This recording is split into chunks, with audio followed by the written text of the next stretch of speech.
Hi everyone, it's me. This is going to be a tough video to make because, as I've said before regarding parental alienation, you can sink or swim with this situation. And I'm going to just throw this out there. What I think the more unhealthy the attachment you have to your children, where you've expected them to fill a space, a void, anything along those lines, the more difficult it is going to be if they choose to break free and do their own thing or completely either divorce you, alienate you, or cease talking to you. And I've seen this with people in groups on Facebook and other places where people say they want to die. They don't know how they're going to live. I don't even want to shower. My life is over, etc., etc., etc. I'm letting you know right now. These are the people I want to shake and say, wake up.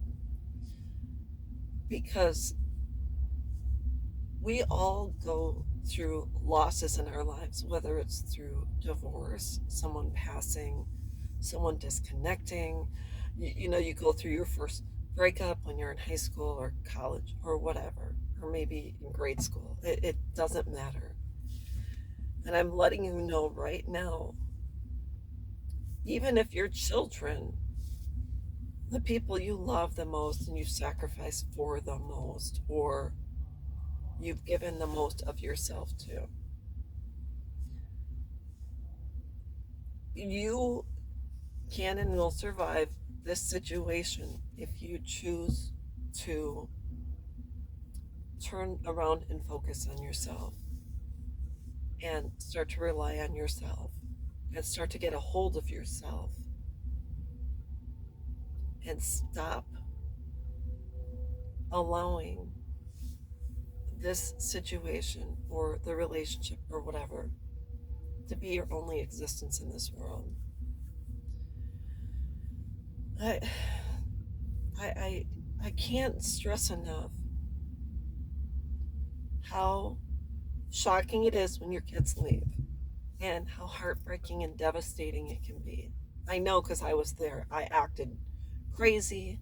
I made a Facebook page to bring my older daughter back home. I actually had took a picture of her and I and had it imprinted on a t-shirt as if she was a missing person. And I said, so and so come back home. And I went through all of that and I was batshit crazy. And all I know is it feels as if your heart is being ripped out of your chest and tossed to the ground and stomped on and sliced open, being filleted, and then someone pours salt in it. I know, I was there. But I also now am at a different place. And I had to grab a hold of myself and say, knock it off. The thing about me, when my daughters left, it was 10 years ago. And so all I had to talk to about the situation were friends and family. That was it. I didn't have the internet. I didn't have Facebook. I had MySpace, but we didn't have groups and we didn't have support groups and things like that, which I think are fantastic. But all I know is that because I didn't have support groups and because I didn't have, I had to finally get a hold of myself. Because I had to do that, I had to start facing the fact and facing the music and getting up, and I had to continue to move on in my life. And I said, either I am going to find joy somewhere else, I'm going to find purpose and meaning somewhere else,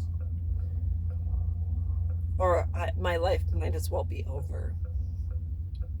And the minute you say I'm not going to allow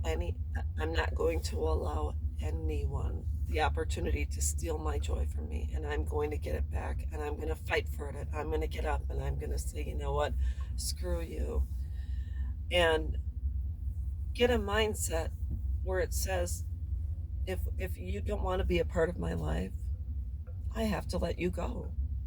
As difficult as it is, I have to let you go. You're going to have to live your own life, and you are going to sink or swim according to your choices in life.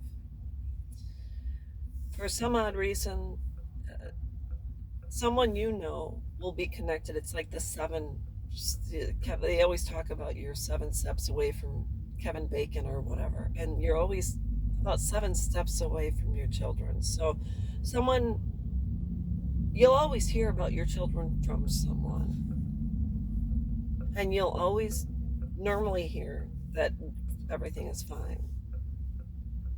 But the point is sometimes they're not going to be fine, and sometimes they're going to struggle, and sometimes you're going to hear on the fly that they've got married, or they've had children, or they've gone to college, or they've done something significant that you're not a part of. And the truth is that that is going to happen, and it's going to suck. But I had to say, they can do that, but I'm going to have significant things happen in my life. My children have been gone about 10 years, and in that time, I have retired, I have moved, I was in the hospital, and I've had surgery. I met someone, I got married, and I have a new life. So significant things happen in my life too, because I had to let go of what was not. And I had to take a hold of what is.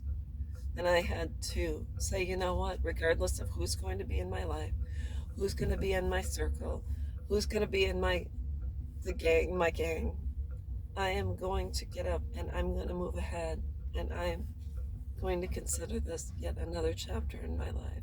So that's all I wanted to say. I understand initially it's shocking. And I understand when Mother's Day comes around, it hurts. When you see your friends being a part of their children's and grandchildren's lives, it can feel like a slap in the face. But all I know is that I have had the opportunity to have other experiences, have other people in my life, and my life continued to go on. And whether they want to be a part of it or not is on them. But all I know is that my plate is full, I have things going on, and I will have joy and pain regardless of who's in my life. So that's all I wanted to talk about. Get a hold of yourself, find joy in your life. Don't allow anyone, not even your children, to bring you down to the depths of where you don't even want to live anymore, because there is so much to live for. There is so much joy, but you have to let go of the hate, the anger, the strife, the frustration. All of that takes the place of joy. Find your joy. Let go of all that other stuff so you can make room for the joy. And that's all I wanted to talk about. I hope everyone's having a good day, and I will be back. Bye.